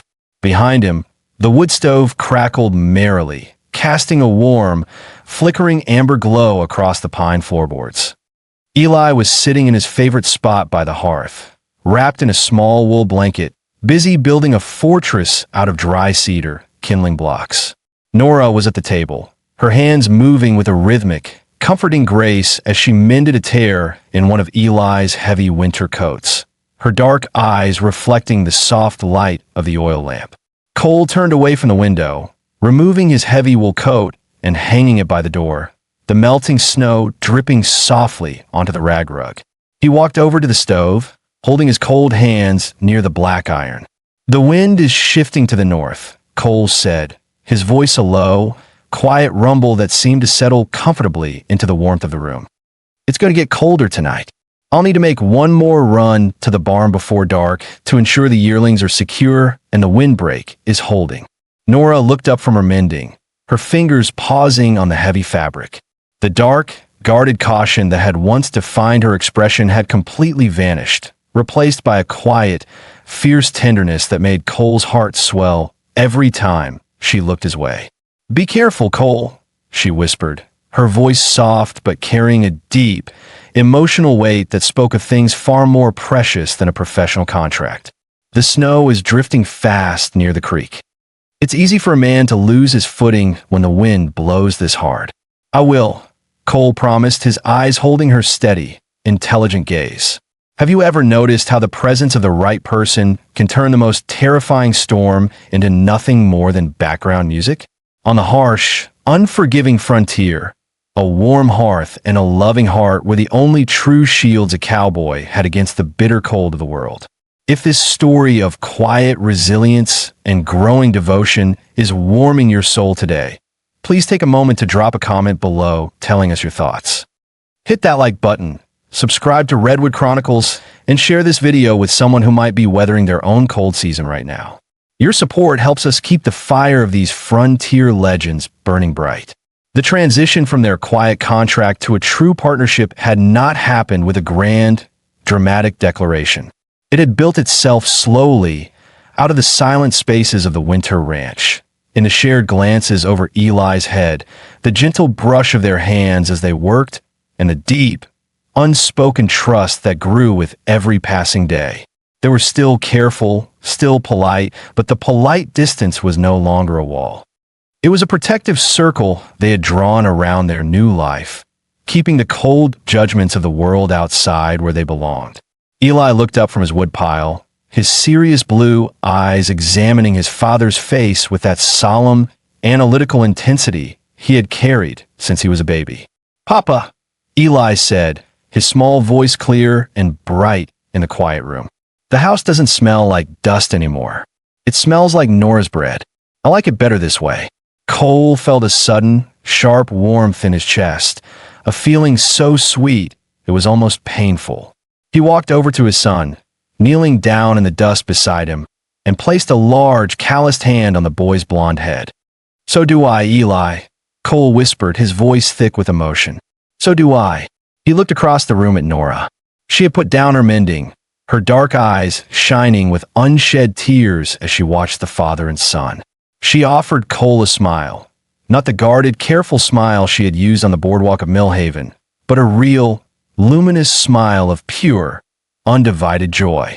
It was the expression of a woman who had finally found her harbor after a long, shipwrecked journey on a lonely trail. But the Texas frontier was a jealous master, and it rarely allowed a man to enjoy his peace without demanding a price. By late afternoon, the storm reached its peak. The wind howled with an absolute, terrifying fury, shaking the heavy log walls of the cabin until the glass panes rattled in their wooden frames. Outside, the world had turned into a screaming white void. As Cole prepared to make his final run to the barn, he stood by the door, securing his hat with a heavy wool scarf and checking the leather straps of his lantern. "I won't be long," Cole said, his hand resting on the iron latch. "Just need to throw some fresh hay for the horses and make sure the yearlings are huddled out of the wind." Nora stood close to him, her fingers reaching out to adjust the collar of his coat, her touch lingering on his shoulder. "I'll keep the lamp in the window, Cole," she said, her dark eyes wide and filled with a quiet, fierce devotion. "Follow the light back." Cole nodded, took a deep breath, and stepped out into the freezing fury of the storm. The cold hit him like a physical blow, stripping the breath from his lungs and freezing the moisture in his eyes instantly. The wind screamed in his ears, a deafening, chaotic roar that made it impossible to hear anything else. He kept his head down, his boots sinking deep into the heavy drifts as he fought his way toward the dark silhouette of the barn. Every step was a battle against the drifting snow, his muscles aching from the strain as he kept his eyes fixed on the path. When he finally reached the barn and slid the heavy wooden doors shut behind him, the sudden silence was deafening. The air inside was cold, but it was still smelling of dry hay, leather, and the warm, comforting scent of horses. Cole walked down the aisle, his lantern casting long, dancing shadows against the timber stalls. He spoke quietly to Copper, his hand resting on the horse's soft nose, before throwing fresh forkfuls of sweet prairie hay into the feeding troughs. He checked the yearling pens, finding the young cattle huddled together in the dry straw, safe and warm from the howling wind outside. But as Cole turned to leave, a sudden, violent gust of wind struck the barn, a sound like a thunderclap that ripped a loose piece of tin roofing from the eaves above. Copper let out a startled whinny, rearing up in his stall, his hooves striking the wooden floorboards with a loud, metallic clatter. Cole ran forward, trying to calm the terrified animal, his hands reaching for the halter. In the darkness and the confusion, Cole's boot caught on a loose piece of timber, and he fell heavily to the ground, his shoulder striking the sharp edge of a cedar post. A sharp, blinding pain shot through his arm, making his vision go dark for a fraction of a second. He lay in the straw, his breath coming in ragged, painful gasps, his shoulder throbbing with an intense, sickening heat. Outside, the storm continued to scream, the snow drifting higher against the barn doors. True strength is not about never falling. It is about the quiet courage to get back up even when your body screams in pain and the storm is howling at its loudest. Like the legendary cowboys of old who would face any danger to protect their home, Cole knew he had to get back to the cabin. He had a son waiting for him, and a woman who had placed a light in the window to guide him back. If you are holding your breath, waiting to see if Cole can make it back to the warmth of his hearth, let us know by typing courage in the comments below. Hit that like button, share this video with your friends, and make sure you are subscribed so you never miss a single chapter of this epic frontier journey. Cole slowly pulled himself up, using his good arm to grip the wooden rail of the stall, his face pale and slick with cold sweat. He gritted his teeth, forcing the pain down, and picked up his fallen lantern with a trembling hand. He opened the heavy barn door, just a crack, and stepped back out into the freezing, blinding white fury of the Texas night. The return journey was a nightmare of cold and pain. The wind seemed to blow from every direction at once, throwing sheets of stinging ice against his face and trying to rip the lantern from his grip. His injured shoulder throbbed with every step, the pain so intense that he had to stop every few yards to lean against the snowdrifts to catch his breath. But then, through the swirling white chaos of the storm, he saw it. It was a faint, tiny spark of gold, shining like a lonely star in a dark sky. The lamp Nora had placed in the kitchen window. That light was more than a beacon.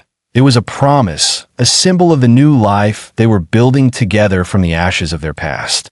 Cole kept his eyes fixed on that golden glow, forcing his legs to move, one painful step after another, until his boots finally struck the wooden steps of the porch. The door flew open before he could even reach for the latch, and Nora was there, her dark eyes wide with terror as she pulled him inside and slammed the heavy oak door shut against the screaming wind. The first true blizzard of the year did not slide into the valley.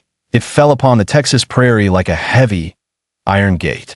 For 3 days, the sky was a blind, swirling mass of gray and white, the wind screaming through the cedar logs of the cabin with a wild, hollow roar that sounded like a living thing trying to claw its way inside. The horizon, which had always been Cole Hargrove's anchor, vanished completely under a thick, suffocating shroud of driving snow. The world outside the homestead shrunk to a frozen circle of 30 feet, where the barn, the woodpile, and the well were nothing but dark, shifting shapes in a white wilderness. Cole stood by the kitchen window, his large hand resting flat against the cold glass, watching the snow drift high against the pasture fences. In this country, winter was not a season of quiet rest. It was an active adversary, a test of a man's foresight, muscle, and sheer will to survive. If you neglected the stock for a single day, if you let the well house freeze or the firewood run low, the land would take its toll without mercy. Cole had spent the morning out in the elements, his face numb from the biting wind, his hands stiff inside his heavy leather gloves as he broke the thick ice on the stock tanks with a sledgehammer. The physical labor was exhausting, but as he stood in the warmth of the kitchen, smelling the rich, sweet scent of boiling molasses and pine, he felt a strange, deep-seated gratitude. For 2 years, the threat of a winter storm had filled him with a cold, paralyzing dread. He remembered all too well the winter after Anna died, when the silence of the cabin had felt heavier than the snow on the roof, and the simple task of keeping the fire lit had felt like a burden too great to bear. But today, the cabin was alive. Behind him, The wood stove crackled merrily, casting a warm, flickering amber glow across the pine floorboards. Eli was sitting in his favorite spot by the hearth, wrapped in a small wool blanket, busy building a fortress out of dry cedar kindling blocks. Nora was at the table, her hands moving with a rhythmic, comforting grace as she mended a tear in one of Eli's heavy winter coats, her dark eyes reflecting the soft light of the oil lamp. Cole turned away from the window, removing his heavy wool coat and hanging it by the door, the melting snow dripping softly onto the rag rug. He walked over to the stove, holding his cold hands near the black iron. "The wind is shifting to the north," Cole said, his voice a low, quiet rumble that seemed to settle comfortably into the warmth of the room. "It's going to get colder tonight. I'll need to make one more run to the barn before dark to ensure the yearlings are secure and the windbreak is holding." Nora looked up from her mending, her fingers pausing on the heavy fabric. The dark, guarded caution that had once defined her expression had completely vanished, replaced by a quiet, fierce tenderness that made Cole's heart swell every time she looked his way. "Be careful, Cole," she whispered, her voice soft but carrying a deep, emotional weight that spoke of things far more precious than a professional contract. "The snow is drifting fast near the creek. It's easy for a man to lose his footing when the wind blows this hard." "I will," Cole promised, his eyes holding her steady, intelligent gaze. Have you ever noticed how the presence of the right person can turn the most terrifying storm into nothing more than background music? On the harsh, unforgiving frontier, a warm hearth and a loving heart were the only true shields a cowboy had against the bitter cold of the world.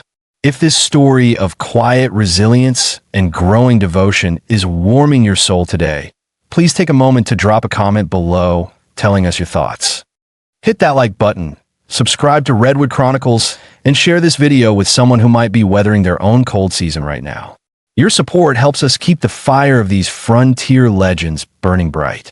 The transition from their quiet contract to a true partnership had not happened with a grand, dramatic declaration.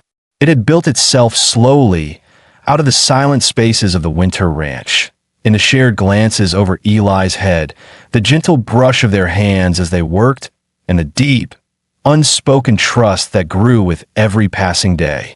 They were still careful, still polite, but the polite distance was no longer a wall. It was a protective circle they had drawn around their new life, keeping the cold judgments of the world outside where they belonged. Eli looked up from his woodpile, his serious blue eyes examining his father's face with that solemn, analytical intensity he had carried since he was a baby. "Papa," Eli said, his small voice clear and bright in the quiet room. "The house doesn't smell like dust anymore. It smells like Nora's bread. I like it better this way." Cole felt a sudden, sharp warmth in his chest, a feeling so sweet it was almost painful. He walked over to his son, kneeling down in the dust beside him, and placed a large, calloused hand on the boy's blonde head. "So do I, Eli," Cole whispered, his voice thick with emotion. "So do I." He looked across the room at Nora. She had put down her mending, her dark eyes shining with unshed tears as she watched the father and son. She offered Cole a smile, not the guarded, careful smile she had used on the boardwalk of Millhaven, but a real, luminous smile of pure, undivided joy. It was the expression of a woman who had finally found her harbor after a long, shipwrecked journey on a lonely trail. But the Texas frontier was a jealous master, and it rarely allowed a man to enjoy his peace without demanding a price. By late afternoon, the storm reached its peak. The wind howled with an absolute, terrifying fury, shaking the heavy log walls of the cabin until the glass panes rattled in their wooden frames. Outside, the world had turned into a screaming white void. As Cole prepared to make his final run to the barn, he stood by the door, securing his hat with a heavy wool scarf and checking the leather straps of his lantern. "I won't be long," Cole said, his hand resting on the iron latch. "Just need to throw some fresh hay for the horses and make sure the yearlings are huddled out of the wind." Nora stood close to him, her fingers reaching out to adjust the collar of his coat, her touch lingering on his shoulder. "I'll keep the lamp in the window, Cole," she said, her dark eyes wide and filled with a quiet, fierce devotion. "Follow the light back." Cole nodded, took a deep breath, and stepped out into the freezing fury of the storm. The cold hit him like a physical blow, stripping the breath from his lungs and freezing the moisture in his eyes instantly. The wind screamed in his ears, a deafening, chaotic roar that made it impossible to hear anything else. He kept his head down, his boots sinking deep into the heavy drifts as he fought his way toward the dark silhouette of the barn. Every step was a battle against the drifting snow, his muscles aching from the strain as he kept his eyes fixed on the path. When he finally reached the barn and slid the heavy wooden doors shut behind him, the sudden silence was deafening. The air inside was cold, but it was still smelling of dry hay, leather, and the warm, comforting scent of horses. Cole walked down the aisle, his lantern casting long, dancing shadows against the timber stalls.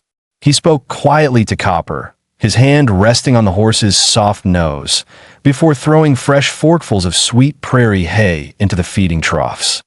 He checked the yearling pens, finding the young cattle huddled together in the dry straw, safe and warm from the howling wind outside.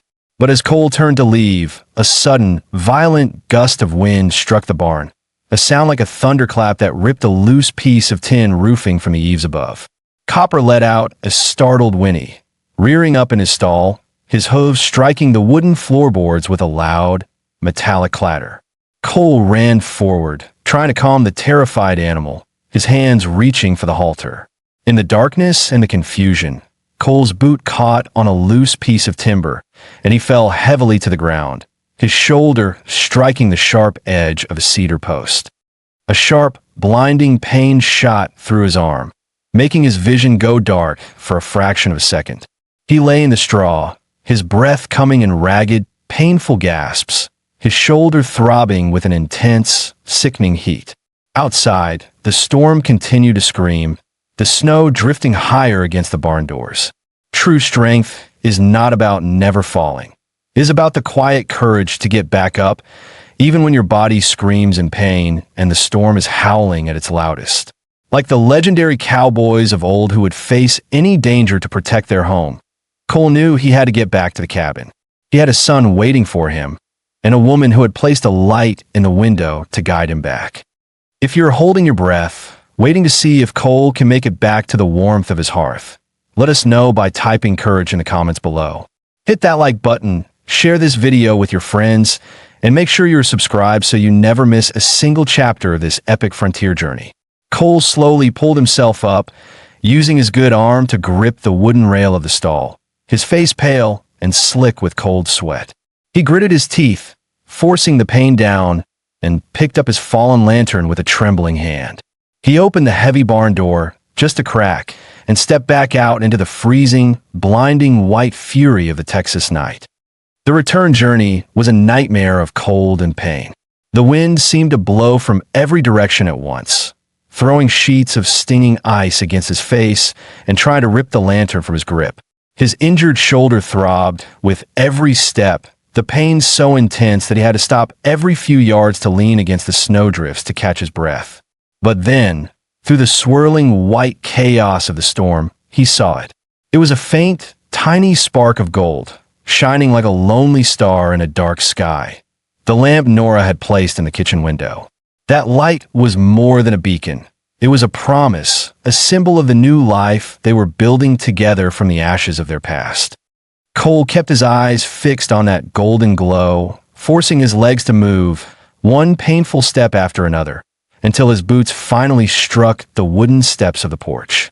The door flew open before he could even reach for the latch, and Nora was there, her dark eyes wide with terror as she pulled him inside and slammed the heavy oak door shut against the screaming wind. The heavy oak door slammed shut with a resounding thud that cut off the howling fury of the blizzard, leaving only the sudden, ringing quiet of the warm cabin. Inside, the air was thick with the scent of pine wood, boiling molasses, and the sweet, comforting heat of the stove. Cole Hargrove leaned heavily against Nora, his face pale under the layer of melting frost, his breath coming in shallow, ragged gasps that shook his broad chest. His left arm hung uselessly at his side, the shoulder swollen and twisted where it had struck the sharp timber post in the barn. Nora did not panic.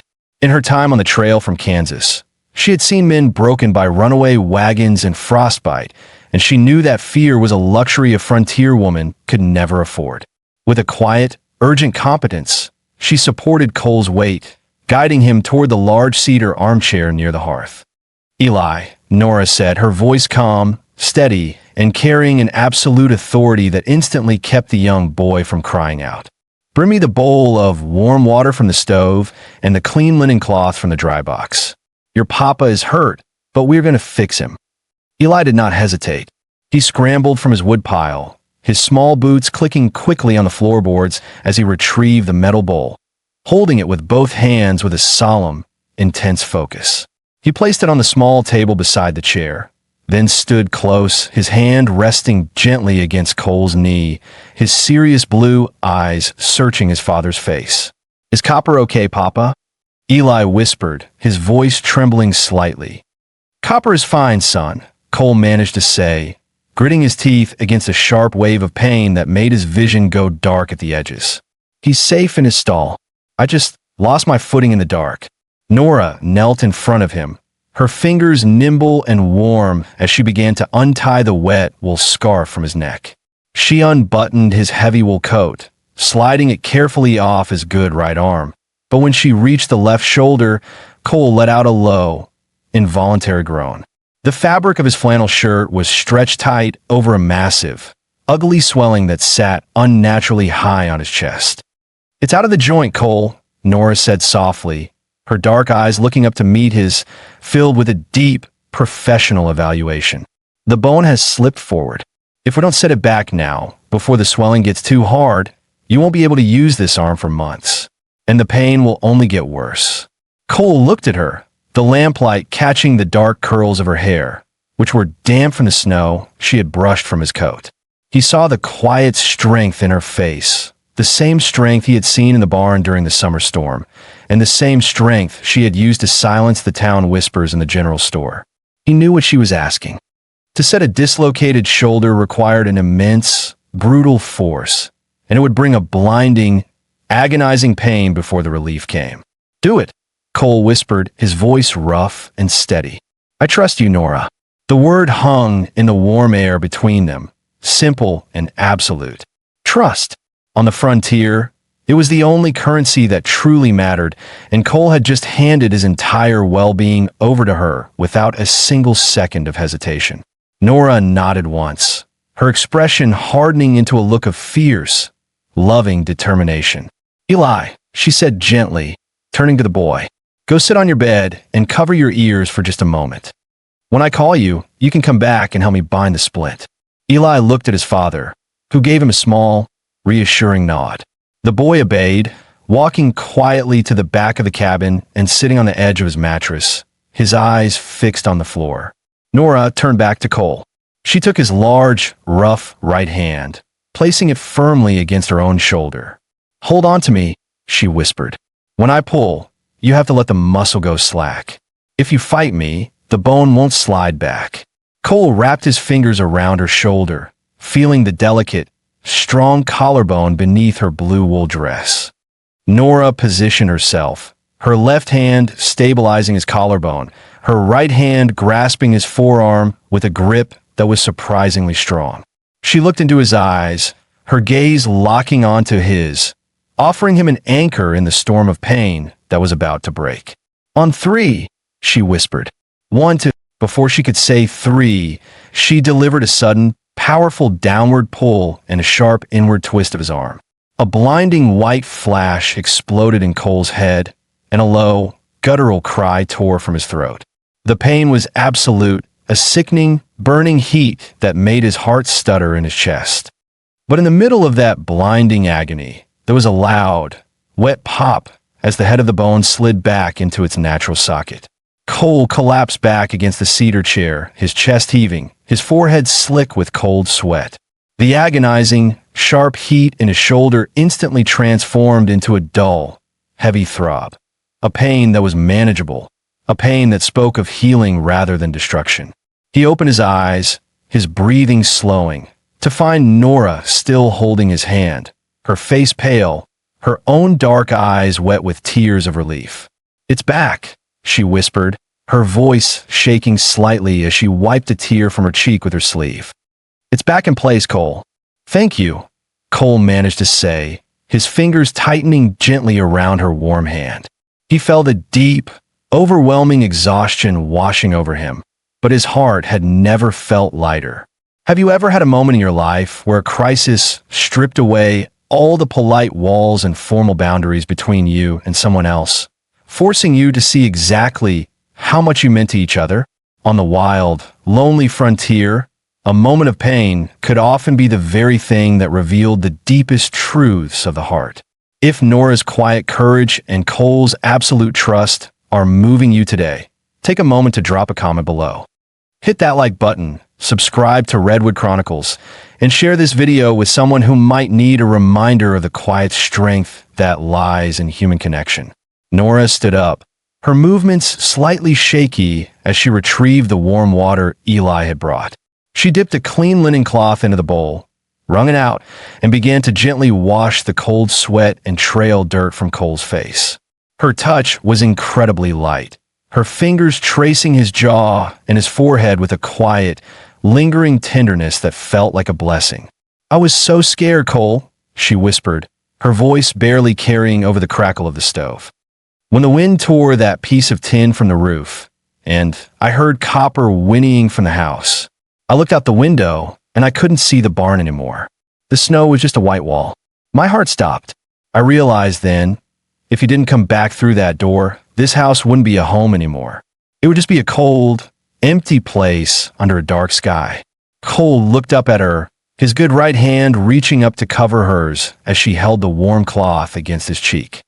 He felt the soft, rhythmic beating of her heart through her wrist, and he knew that the unwritten rules of Millhaven, the boundaries of their quiet contract, and the shadows of their past griefs had been swept away by the storm, never to return. "I saw the light, Nora," Cole said, his voice a low, quiet whisper that carried the full weight of his devotion. "In the window, I kept my eyes fixed on it. I knew that as long as that light was burning, I had a reason to keep moving forward. I was never going to stay in that barn." Nora leaned down, her forehead resting gently against his, her dark curls framing their faces in a warm, private world. "We're going to be okay, Cole," she whispered. "Mostly. Together." "Together," Cole agreed. Eli walked back into the room, his boots quiet on the pine floor. He stood beside the chair, looking at his father's relaxed shoulder, and then at Nora. A quiet, knowing smile broke across his small, serious face, the expression of a child who had recognized a truth long before the adults had found the courage to say it aloud. "You're not sad at all today, Nora," Eli observed, his blue eyes bright in the firelight. Nora looked at the boy, then up at Cole, her smile radiant and completely undivided. "No, Eli," she said softly, her voice rich with a quiet, beautiful peace. "Not at all." As the blizzard continued to howl outside, piling the white snow high against the log walls and the corral fences, the Hargrove Ranch was finally at peace. The winter crucible had not broken them. Instead, it had forged a bond that was stronger than the cold, deeper than the losses of their past, and as enduring as the Texas prairie itself. They sat together by the glowing hearth, wrapped in the warm old blanket they had bought in town, mostly better together, which is all any honest, healing soul can ever really offer. It was, Cole thought, a very good place to begin.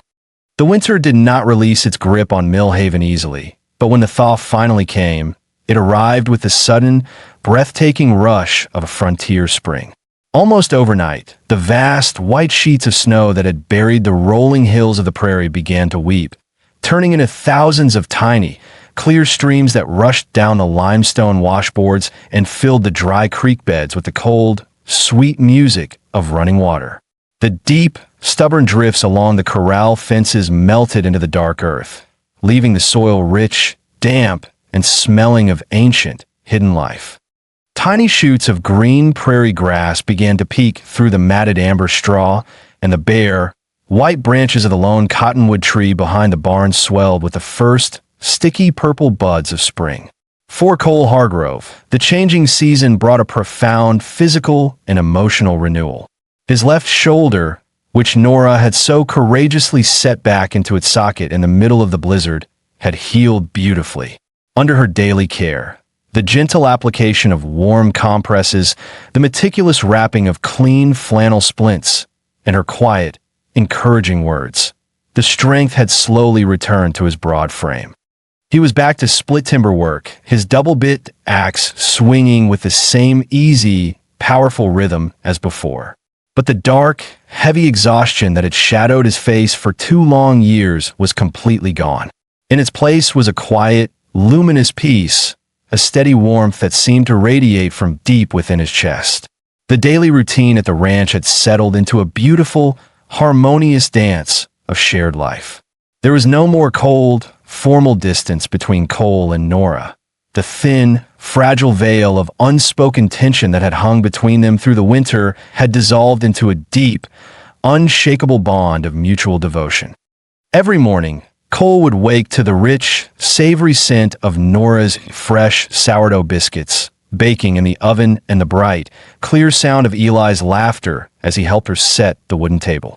They still kept their business transparent and honest, but the blue-patterned tin jar on the shelf above the stove had sat empty for 2 months. The quiet contract they had made in the laundry had been replaced by a far older, deeper understanding, a commitment of the heart that needed no written receipts or silver coins to prove its worth. On a warm Saturday afternoon in late April, the Texas sky was an enormous, brilliant canopy of baby blue, speckled with soft, feather-like clouds that promised gentle spring rains. Cole stood by the wooden corral fence, holding the leather reins of Copper as Eli sat proudly in the saddle, his small hands holding the horn with a fierce, joyful concentration. Eli had grown taller over the winter, his blonde hair catching the golden sunlight, his face no longer carrying the solemn, analytical darkness of his early years. He was a happy child, his voice ringing out with a clear, confident strength as he nudged the big gelding forward. "Look at me, Papa.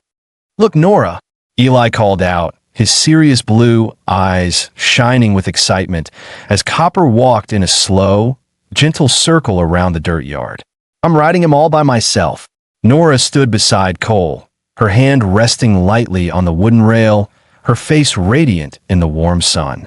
She wore a new dress of soft lavender cotton, which she had sewn herself over the winter, her dark curls pinned up in a neat, graceful style that revealed the gentle curve of her neck. Watching the boy, her eyes filled with a quiet, maternal pride that made Cole's breath catch in his throat. "You're doing wonderfully, Eli," Nora called back, her voice soft and rich with a quiet, beautiful peace. "Just keep your heels down and let Copper know you're in charge."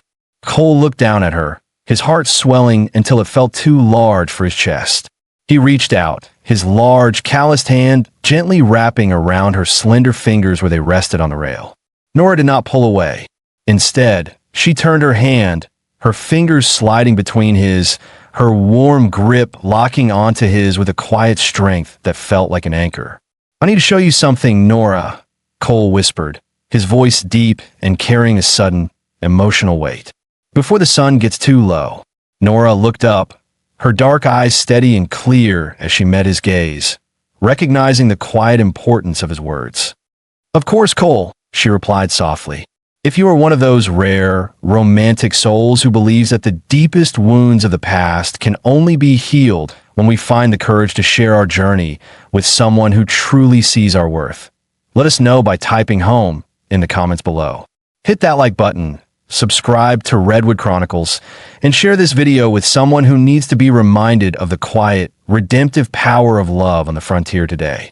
Your support is what keeps these beautiful, historical dramas alive. Cole helped Eli down from the saddle, leading Copper back into the cool, shaded shelter of the barn. He then turned to Nora, offering her his arm as they walked together toward the low hill behind the homestead, where the solitary cottonwood tree stood tall against the vast, open horizon.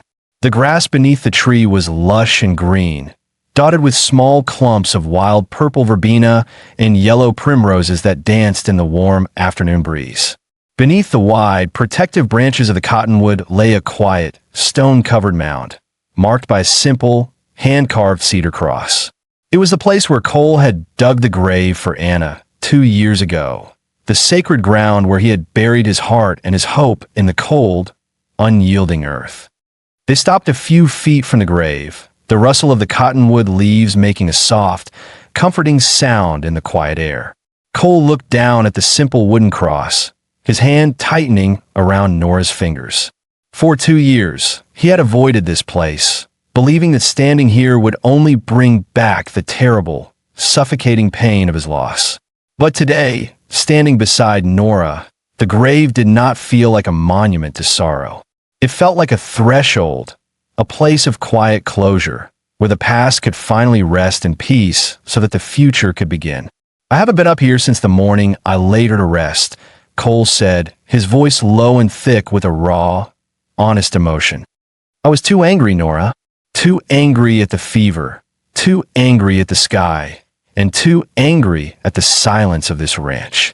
I thought that by burying my feelings and never speaking her name, I was keeping her safe. But I was just keeping myself locked in a dark, cold cage." Nora stepped closer to him, her shoulder resting gently against his, her dark eyes filled with a deep, reverent respect for the woman who had shared Cole's life before her. "She loved this place, Cole," Nora whispered softly. "I can feel it in the wood of the cabin and the sweetness of the well water. She built the foundation of this home, and her memory will always be a sacred part of this land." "It is," Cole agreed, turning to look directly into Nora's face, his eyes steady on hers. "But she wouldn't want me to stay in the dark. She wouldn't want Eli to carry the silence of a broken home. You brought the light back, Nora. Not by trying to replace her, but by simply being who you are, a woman of quiet courage, infinite grace, and a heart that was strong enough to welcome our broken family in from the storm." He reached into his vest pocket, his fingers trembling slightly as he pulled out a small, delicate gold ring, a simple band that had belonged to his mother, which had kept hidden in the bottom of his cedar chest. He took Nora's left hand, holding her slender fingers in his warm, rough palm. "I asked you once to consider something more than the arrangement we made in town," Cole whispered, his voice a quiet, powerful promise that seemed to hang in the spring air. "I told you I'd be waiting when you were ready. Today, standing here under this sky, I'm asking you to wear this ring. I don't want to pay you wages anymore, Nora. I want to spend the rest of my days making sure you never have to face another dark road or a cold blizzard alone. I want you to stand beside me forever, as my wife, my partner, and my home." Nora looked down at the simple gold band in his hand, her breath catching in her throat, her dark eyes swimming with tears of pure, undivided joy. She looked up at Cole, her face radiant, her smile the most beautiful thing he had ever seen. "Yes, Cole," she whispered, her voice rich with a quiet, beautiful certainty that cut through the silence of the prairie. "Yes, a dozen times yes." Cole slid the gold ring onto her finger, the fit perfect, and pulled her into his arms. Outside, the vast Texas prairie stretched out around them, endless and wild, but in the shelter of the cottonwood tree, their hearts were finally at peace. They were no longer two lonely travelers doing the arithmetic that wouldn't come out right. They were a front, a family, mostly better together, which is all any honest, loving souls can ever really offer. 6 weeks later, the small limestone church in Millhaven was crowded with local ranchers and townspeople. The wooden pews filled to capacity under the warm June sun. Even Mrs. Gable sat in the front row, her sharp eyes softening into a look of genuine, quiet respect as she watched Nora Voss walk down the aisle in a simple, beautiful dress of pure white cotton, carrying a fresh bunch of purple clover and yellow dandelions that Eli had picked for her that morning. Cole stood by the altar, his broad shoulders relaxed, his blue eyes fixed on the woman who was walking toward him. Beside him stood Eli, dressed in his best flannel shirt, his small hand holding his father's index and middle fingers with a quiet, proud strength. When the preacher asked if they took each other for better or for worse, Their answers rang out clear and true through the open windows of the church, carrying out into the wide Texas sky. And as they rode back to the Redwood Chronicles ranch that evening, the golden sun setting behind the low hills, painting the entire horizon in shades of pink, gold, and violet, Cole looked at his wife and his son. He realized then that the silence of the frontier had finally been broken, not by the wind or the rain, but by the quiet, enduring grace of a love that had built a home from the dust.